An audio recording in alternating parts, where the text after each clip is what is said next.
এখন আমি সেকেন্ড প্যারাটা পড়ার চেষ্টা করব। ঠিক অনুরূপভাবে আমরা ফার্স্ট প্যারাতে যেগুলো বের করেছিলাম প্যারাগ্রাফে, সেগুলো বের করার চেষ্টা করব। আচ্ছা, এখানে কি বলা হচ্ছে? দেয়ার আর সেভারাল রিজনস, অনেকগুলো কারণ আছে। সেভারাল শব্দটা সবসময় এটা ফ্লুরাল শব্দ, সেভারাল শব্দটা, এবং এটার পরে নাউনটা ফ্লুরাল হবে, রিজনস। রিজন মানে কারণও আছে, আবার রিজন মানে যুক্তিও আছে। কোথায় কীভাবে ব্যবহার করা হচ্ছে বুঝে নিতে হবে। যেমন এখানে কারণ বোঝাচ্ছে, যেহেতু এটা সমস্যা বিষয়ক, অনেকগুলো কারণ আছে। এখানে আমি যদি বলি বাক্যের এই যে বাক্যটা, এই বাক্যের সাবজেক্ট কোনটা? আমরা জানি এটা ফাইনাইট ভার্ব, এখানে মেইন ভার্ব বা ফাইনাইট ভার্ব। আর এর পরে যেহেতু অন্য কোনো ভার্ব নাই, সেহেতু অক্সিলারি ভার্ব এখন মেইন ভার্ব বা মেইন ভার্ব হিসেবে ইউজ করবে, অর্থাৎ ফাইনাইট ভার্ব। এটা প্রেজেন্ট ইনডিফিনিট টেন্স। এখন আমরা জানি ফাইনাইট ভার্ব এটার আগে সাবজেক্ট হয় প্রত্যেকটা ক্ষেত্রে, কিন্তু এখন এখানে সাবজেক্ট হচ্ছে যে সেভারাল রিজনস, এটাই হচ্ছে যে সাবজেক্ট। তাহলে এখন আগে ছিল ভার্বের আগেই, প্রত্যেকটা সময় আমরা দেখেছি, কিন্তু এখন ভার্বের পরে। অর্থাৎ দিয়ার এটা হচ্ছে যে একটা অ্যাডভার্ব, এটা হচ্ছে যে একটা অ্যাডভার্ব, এটা অ্যাডভার্বের ইনভার্সন অ্যাডভার্বের ইনভার্সন, এটা খুব গুরুত্বপূর্ণ একটা গ্রামার। তাহলে আমরা এখান থেকে কি শিখবো? অ্যাডভার্বের ইনভার্সনটা কি, বিশেষ করে হিয়ার দিয়ার আমাদের ওয়ার্ডগুলা, এরপরে হচ্ছে স্কেয়ারসলি,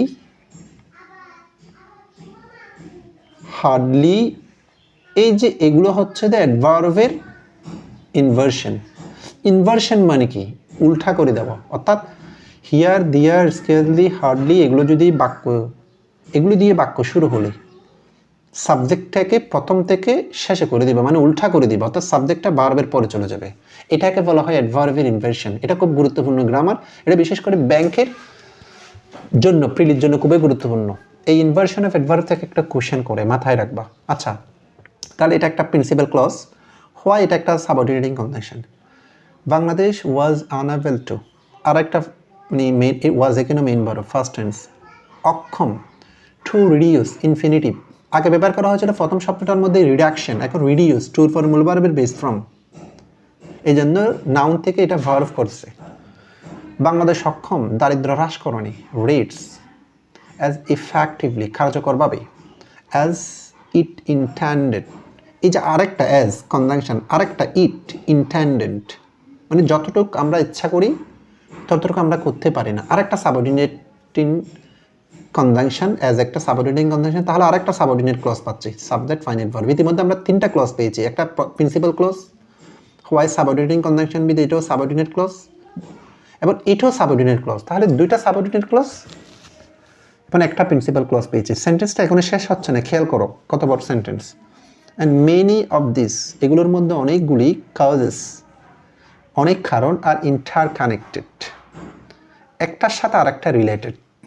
এই যে অ্যান্ড, এটা হচ্ছে একটা কোঅর্ডিনেটিং কনজাংশন, প্রিন্সিপাল ক্লজকে যুক্ত করে, এই জন্য এটা একটা প্রিন্সিপাল ক্লজ। যা হোক, এই যে এতটুক পর্যন্ত এটা কমপ্লেক্স সেন্টেন্স, প্রিন্সিপাল ক্লজ, একাধিক সাবঅর্ডিনেট ক্লজ। আবার একটা কমপ্লেক্স সেন্টেন্স, এটা একটা ফুল একটা মানে মেইন ক্লজ বা সিম্পল সেন্টেন্স, তাহলে একটা কমপ্লেক্স একটা সিম্পল সেন্টেন্সকে যুক্ত করলে এই যে আমরা বলতে হবে যে এটা হচ্ছে একটা আমাদের কম্পাউন্ড সেন্টেন্স। দেখো, একটা সেন্টেন্সকে অনেক বড় করে লেখা যায় ক্লজের মাধ্যমে, আবার অনেক ছোট করে লেখা যায়। তাহলে আমরা যদি ক্লজের হিসাব নিকাশটা যদি বুঝি, কনজাংশনের ব্যবহারটা যদি আমরা যথার্থ করতে পারি, তাহলে ইজিলি আমরা আইডেন্টিফাই করতে পারি এবং লিখতে পারি।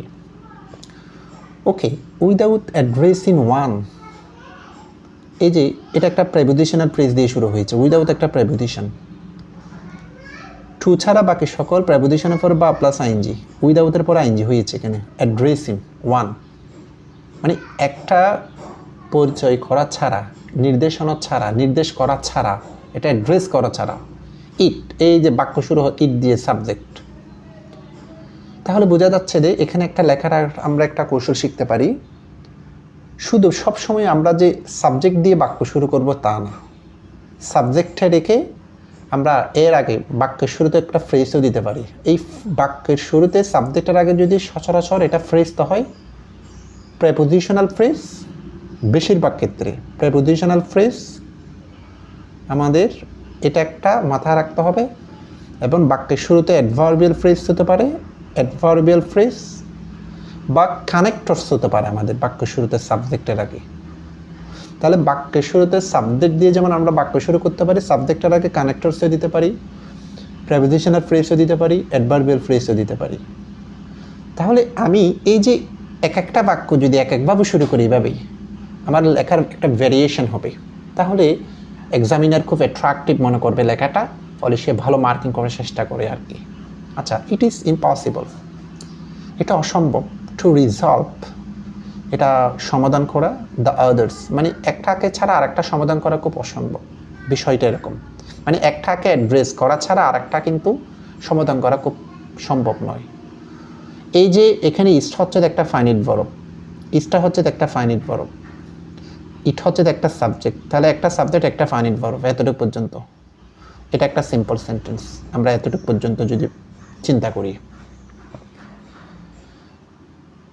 ইন আদার ওয়ার্ডস, অন্য ভাষায় অন্য কথায় যদি আমরা দেখি আরেকটা prepositional phrase, the countries attempt, attempt verb হয়, কিন্তু অ্যাটেম্পট এখানে কিন্তু নাউন, কারণ দ্য কাউন্ট্রিজ এটা হচ্ছে the possessive case, apostrophe S থাকলে এটা পসেসিভ কেস, অর্থাৎ পসেসিভ কেস যেটা র বুঝাবে শেষে বা এর ষষ্ঠী বিভক্তি আসবে। যেমন এখানে দেশের প্রচেষ্টা, দেশ থেকে দেশের র আসতেছে, সেখানে পসেসিভ কেস হবে। এখন পসেসিভ কেস সবসময় অ্যাডজেক্টিভ হয়, পসেসিভ কেস যেহেতু অ্যাডজেক্টিভ হয়, অ্যাডজেক্টিভের পরে কি হয়, নাউন হয়, এই জন্য অ্যাটেম্পটটা নাউন। তাহলে দেশের চেষ্টা, to keep the poverty rate low, মানে দেশের যে প্রচেষ্টা দারিদ্রতা হারকে যে ল করা, কমানো, ফেইল্ড, এটা ব্যর্থ হয়েছে, ফার্স্ট টেন্স, বিকজ কারণ ইট লেক, এটার ঘাটতি আছে, এটা বিকজ এটা একটা কনভেনশন, সাবঅর্ডিনেটিং কনভেনশন। তাহলে এটা একটা ক্লজ হবে, ইট লেকড, এটা ঘাটতি আছে, এ কম্প্রিহেন্সিভ, কম্প্রিহেন্সিভ মানে যেটা কি, যেটা বিশ্বাসযোগ্য, যেটা বোধগম্য, যেটা গ্রহণযোগ্য, সেটাকে আমরা কম্প্রিহেন্সিভ বলতে পারি।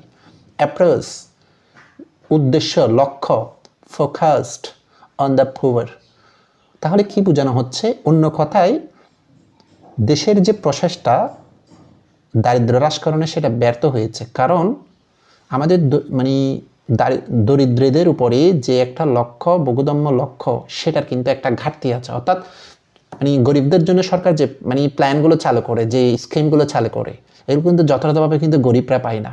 এই জন্য অ্যাপ্রোচগুলো হচ্ছে যে ঘাটতি আছে, এই জন্য আমরা ব্যর্থ হচ্ছি বারবার। তাহলে এই যে আমরা যদি হিসাব করি, এখান থেকে দ্য কাউন্ট্রি অ্যাটেম্পটস থেকে এতটুকু পর্যন্ত মেইন ক্লজ, বিকজ একটা সাবঅর্ডিনেটিং কনজাংশন, সো এটা একটা সাবঅর্ডিনেট ক্লজ।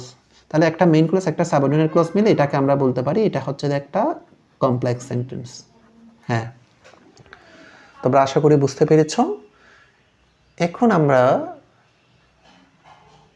পরবর্তী প্যারায় যাব, তোমরা একটু দেখো। আর তোমাদের কাছে আমি একটু রিকোয়েস্ট, তোমরা সময় হলো আমি যেভাবে একটু বিশ্লেষণ করতেছি এভাবে বিশ্লেষণ করে পড়তে হবে, এবং ক্লাসের গুরুত্বপূর্ণ কিছু মনে হলে সেটাকে একটু নোট ডাউন করতে হবে। তাহলে হচ্ছে যে তোমরা একটু বেনিফিটেড হবা, না হলে কোনো কাজে দিবে না। ওকে, a durable poverty reduction strategy rest on four interconnected pillars। এখানে আচ্ছা, এই যে রেস্ট আমরা জানি সচরাচর, আচ্ছা এটা একটু বেশি হাইলাইট হয়ে গিয়েছে, আমি একটু মুছে দিই। আচ্ছা, আমরা জানি রেস্ট মানে কি, বিশ্রাম, রেস্ট মানে স্থির। কিন্তু ওই যে বললাম না, আমি প্রথম অংশ এই ভিডিওর মানে এই কলামের প্রথম অংশের ভিডিওর মধ্যে তোমাদেরকে আমি বলেছিলাম যে অনেক সময় অর্থ হচ্ছে যে এখানে বিশ্রাম নেওয়া, এরকম কোনো অর্থ সরাসরি অর্থ ব্যবহার করলে এটা ট্রান্সলেটটা সঠিক হবে না বাক্যটা। এখানে রেস্ট অ্যান্ড মানে হচ্ছে যেটা নির্ভর করে, ডিপেন্ড অন। এই জন্য সচরাচর শুধু খণ্ড খণ্ড ওয়ার্ড আমি ডিকশনারি থেকে বের করে কিন্তু ট্রান্সলেট করতে পারবো না, আমাকে ট্রান্সলেট করার জন্য সামগ্রিক সেন্টেন্সটা দেখতে হবে। আচ্ছা, তাহলে এটা verb, finite verb, main verb বা ফাইনাইট ভার্ব, এটা একটা সিঙ্গুলার ভার্ব, ভার্বের শেষে এস বাই যুক্ত হলে সেটা সিঙ্গুলার ভার্ব বলা হয়। তাহলে ফাইনাইট ভার্বের আগে কি হয়, সাবজেক্ট হয়। সাবজেক্ট যেহেতু এখানে একাধিক ওয়ার্ড, তাহলে এটাকে আপনার ফ্রেজ, এবং ফ্রেজ যখন সাবজেক্ট হয় সেটাকে আমরা নাউন ফ্রেজ বলবো। তাহলে নাউন ফ্রেজ কি? একটা ওয়ার্ড যদি সাবজেক্ট হয় নাউন, যদি একের অধিক ওয়ার্ড যখন সাবজেক্ট হবে সেটা হচ্ছে দ্য নাউন ফ্রেজ। আবার যখন সাবজেক্ট একটা ফাইনাইট ভার্ব যুক্ত অংশ, মানে একটা ক্লজ যদি সাবজেক্ট হয় তখন এটাকে আবার নাউন ক্লজ বলবো। তাহলে দেখো নাউন ক্লজ কি, নাউন ফ্রেজ কি, নাউন কি, সেটা আমরা এখন আশা করি বুঝতে পেরেছো তোমরা। 4 ইন্টারকানেক্টেড ফিলার্স, মানে 4টা মানে পরস্পর সংযুক্ত এরকম ফিলারের উপর ডিপেন্ড করে এই টেকসই দারিদ্র্য হ্রাসকরণের কৌশলটা।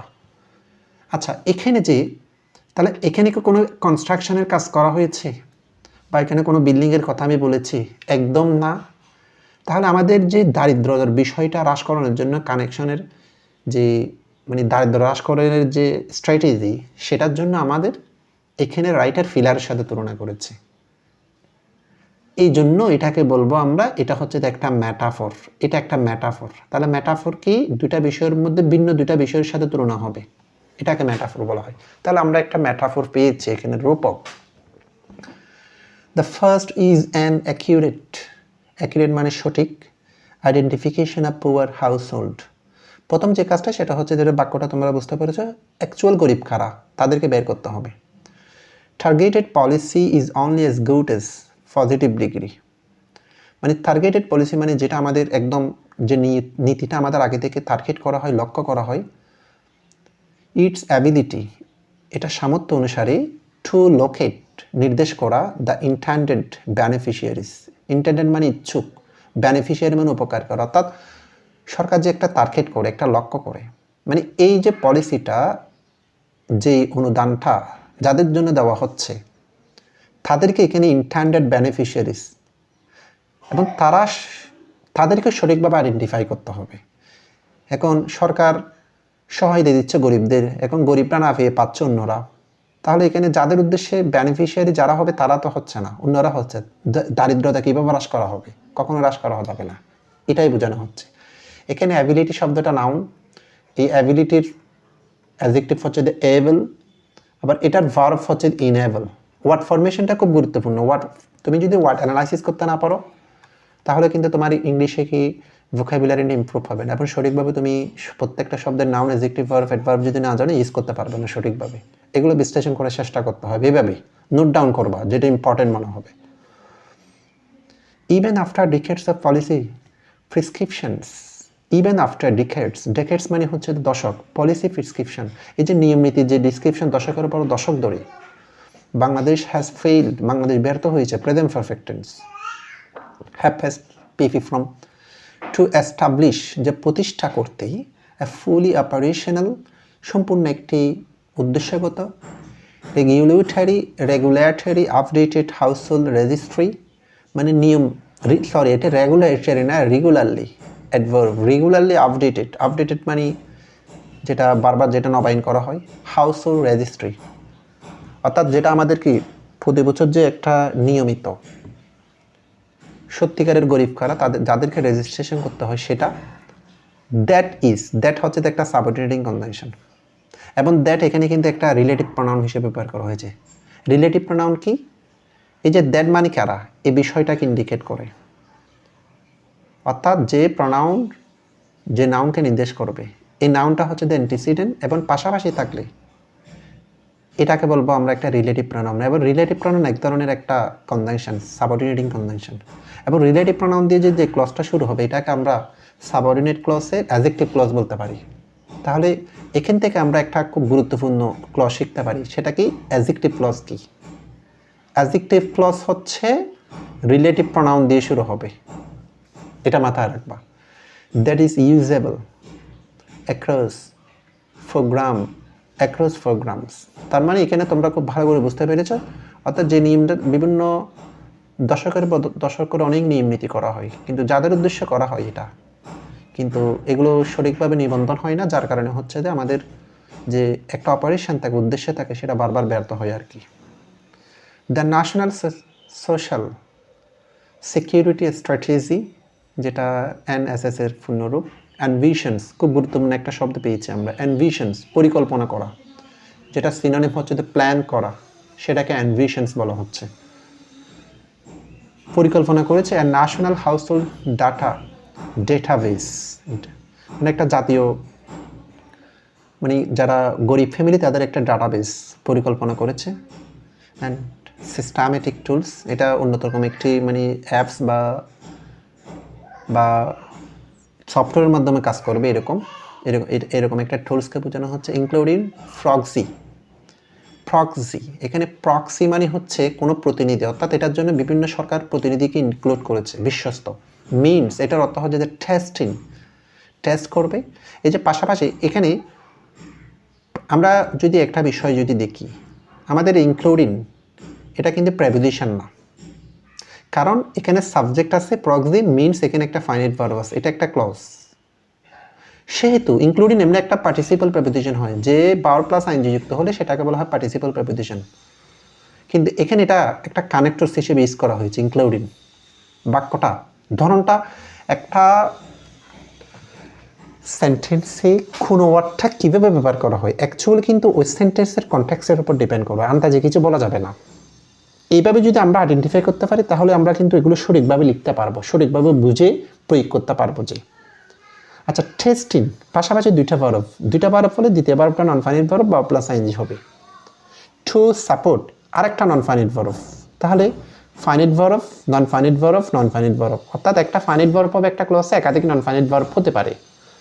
সাপোর্ট দেওয়া, এলিজি বলতে কি এলিজিবিলিটি, অ্যাডজেক্টিভ থেকে নাউন। গ্রহণযোগ্যতা, ডিসিশন, মানে গ্রহণযোগ্য সিদ্ধান্ত, যেটা ডিসাইড থেকে ডিসিশন, ভার্ব থেকে নাউন হয়েছে। ডিসিশন শব্দটা তাহলে তোমরা বুঝতে পেরেছো, ডিসাইড থেকে হয়েছে। অ্যান্ড রিডিউস আরবিট্রারি ইনক্লুশনস, আরবিট্রারি মানে জোরপূর্বক, ইনক্লুশন মানে অন্তর্ভুক্তকরণ, অ্যান্ড এক্সক্লুশনস বর্জনকরণ।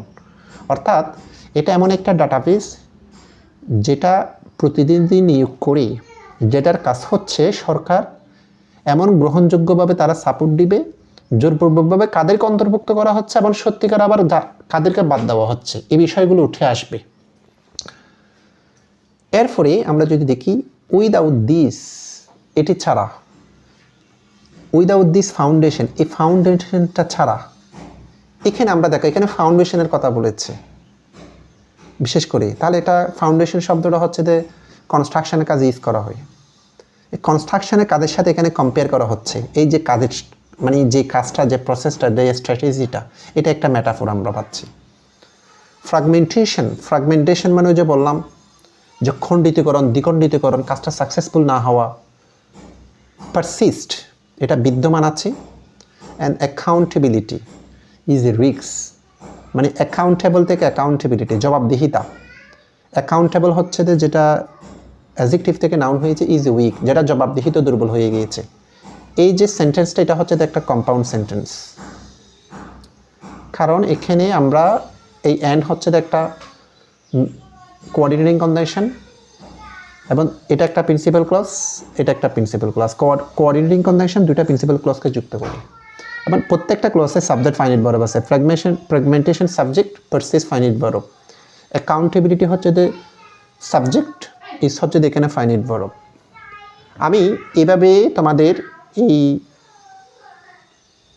বিশ্লেষণ করার চেষ্টা করেছি। এখন আমি বলবো যে তোমরা এইভাবেই প্রতিদিন অন্তত একটা মানে কলামের অর্ধেক পড়া ভালো করি, এমনভাবে পড়ো, এই বিষয়গুলো বিশ্লেষণ করো। তাহলে তোমাদের কিন্তু তোমরা এভাবে যদি 2 মাস বা 3 মাস যদি করতে থাকো, তোমাদের রাতারাতি উন্নতি হবে। কিন্তু একদম একসাথে খুব সহজেই ইংলিশ শেখার অন্যতম মাধ্যম হচ্ছে যে নিউজ পেপার অ্যানালাইসিসটা, আমার কাছে যেটা মনে হয় আর কি, কারণ এখানে অনেক আপডেট ওয়ার্ড পাওয়া যাচ্ছে। এবং আরেকটা বিষয় যেটা বলি রাখি, ডেইলি স্টারের কিন্তু রাইটিংগুলো খুব অ্যাট্রাক্টিভ। তো এখানে দেখেছো, এখানে অনেক লিটারেচারের যে ফিগার অফ স্পিচের অনেক খুব যথার্থ ব্যবহার করেছে ওরা, খুব অ্যাট্রাক্টিভ।